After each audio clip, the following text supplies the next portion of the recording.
جل کر رہنے کے اعتبار سے بھی،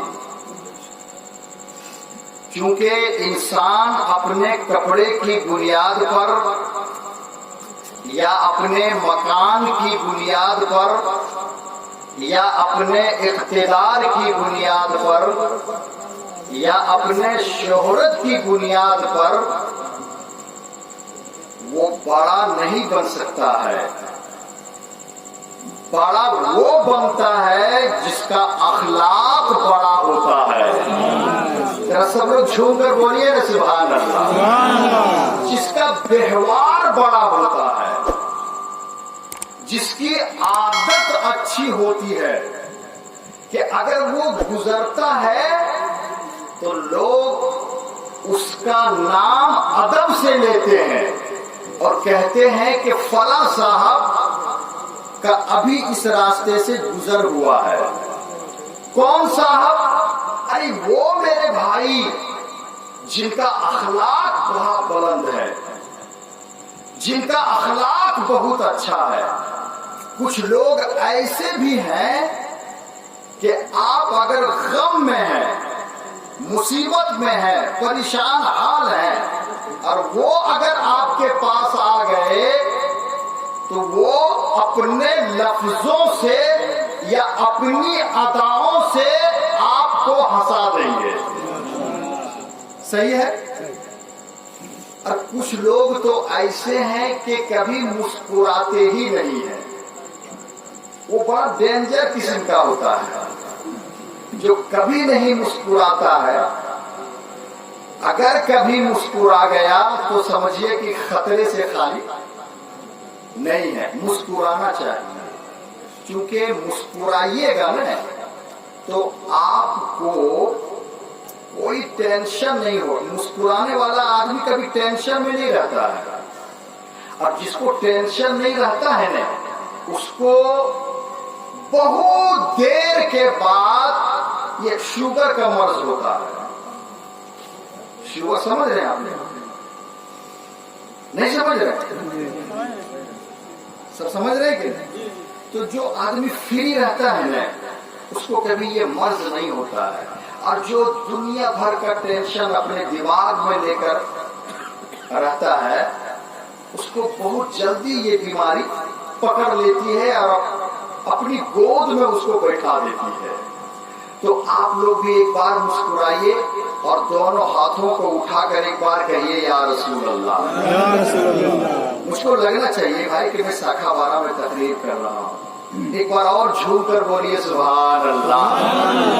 اللہ آپ لوگوں کو سلامت رکھے.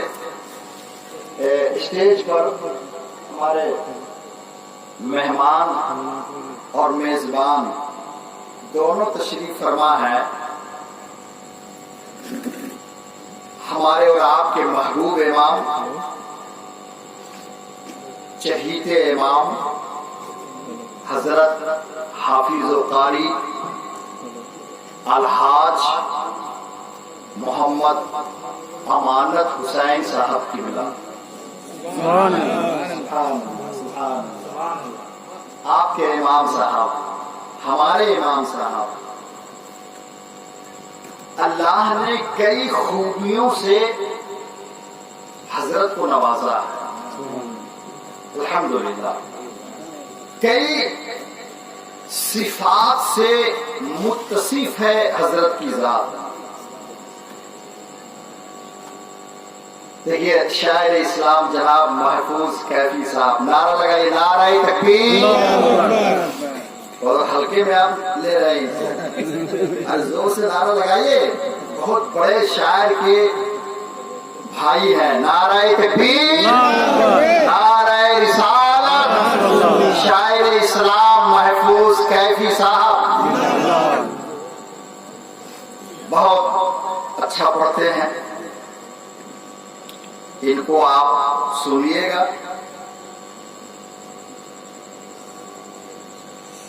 حضرت کو دیکھ کر ایک بات یاد آ گئی. توجہ ہے آپ کی؟ توجہ ہے؟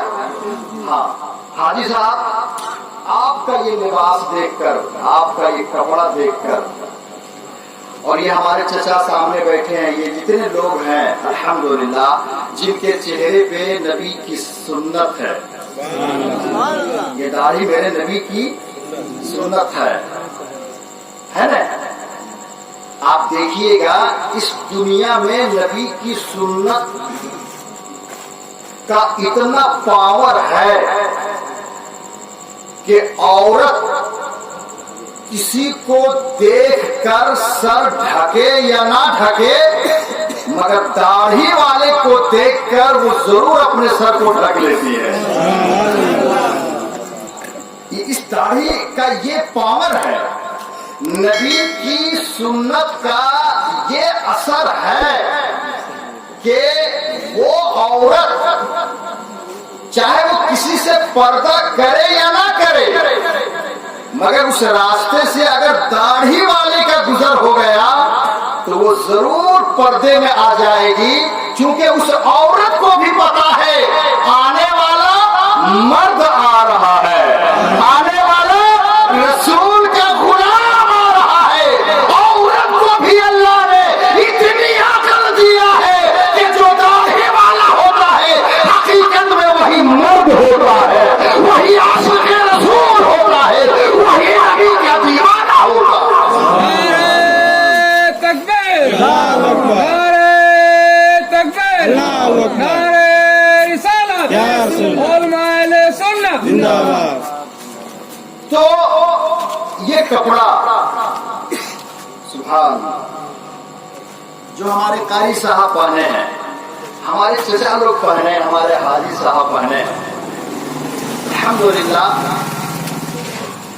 مکہ شریف میں جب حجاج کرام طواف کرنے کے لیے اپنے حجرے سے نکلتے ہیں، طواف کی نیت کرتے ہیں، تو سب ایک ہی لباس میں نظر آتے ہیں۔ ذرا پیچھے والے بھی مسکرا کر سبحان اللہ۔ سب ایک لباس میں، چاہے عربی ہو، عجمی ہو، چاہے وہ جس ملک کا رہنے والا ہو، سب ایک ہی لباس میں نظر آتے ہیں، ایک ہی کپڑے میں نظر آتے ہیں۔ قسم خدا کی، اسلام کا یہ دستور، اسلام کا یہ اصول، اسلام کا یہ ضابطہ کتنا اچھا ہے، کتنا سندر ہے اسلام کا یہ قانون کہ جب اللہ کے گھر کو طواف کرنے کے لیے نکلو تو سب ایک ہی کپڑے میں نظر آؤ، اور وہ کپڑا کسی اور کا نہیں بلکہ آدم علیہ السلام کا کپڑا ہو۔ سب کے باپ سیدنا ابو البشر حضرت آدم علیہ السلام کے کپڑے میں نظر آؤ، تاکہ پوری دنیا کو پتہ چل جائے آنے والا کوئی اور نہیں ہے، سب آدم کے ماننے والے ہیں، سب آدم سے محبت کرتے ہیں۔ یہ اسلام کا بہت بڑا اصول ہے، ضابطہ ہے۔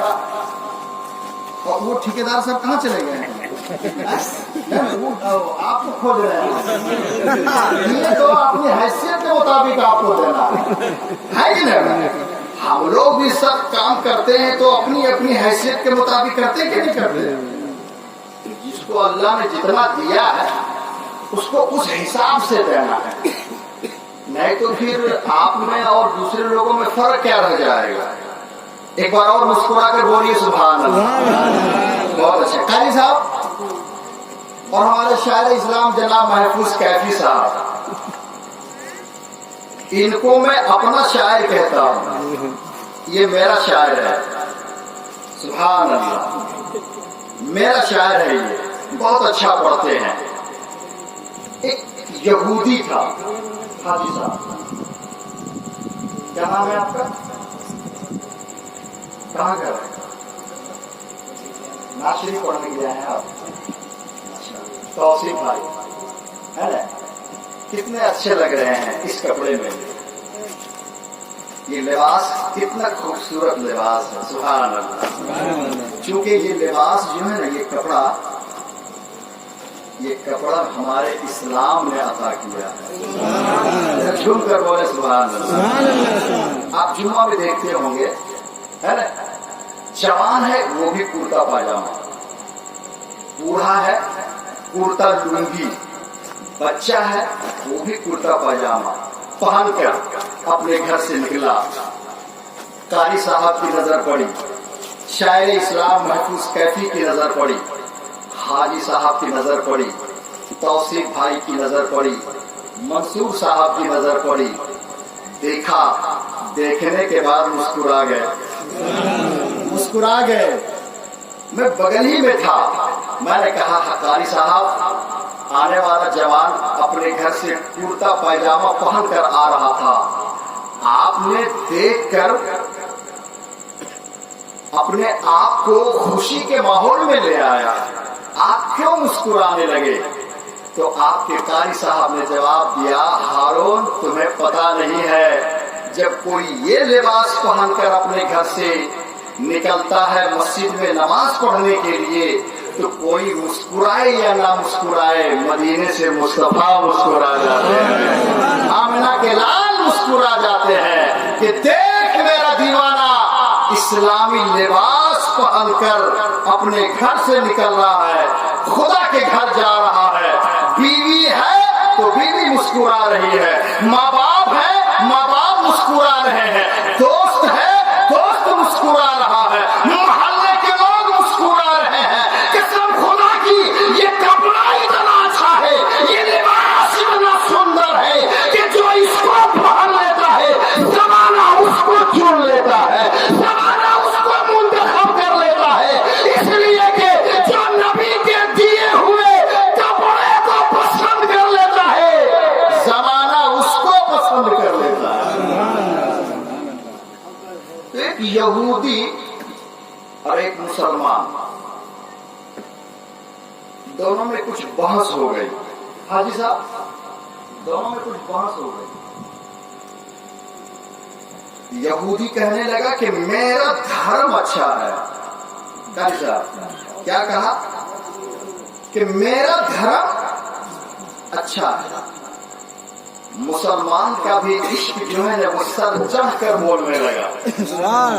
آپ بھی ذرا مسکرائیے نا، بولیے نا سبحان اللہ۔ ہاں،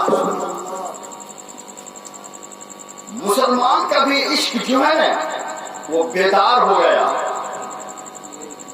اور اس یہودی کو للکارتے ہوئے مسلمان نے کہا، سن، میرا اسلام کا کوئی جواب نہیں ہے، میرے دین اسلام کا کوئی جواب نہیں ہے۔ ان الدین عند اللہ اسلام، اللہ کے نزدیک سب سے اچھا دین اسلام ہے، دین اسلام ہے۔ اب ایک طرف یہودی ہے، دوسری طرف مسلمان ہے، اب دونوں میں بحث ہو رہی ہے، ادھر یہودی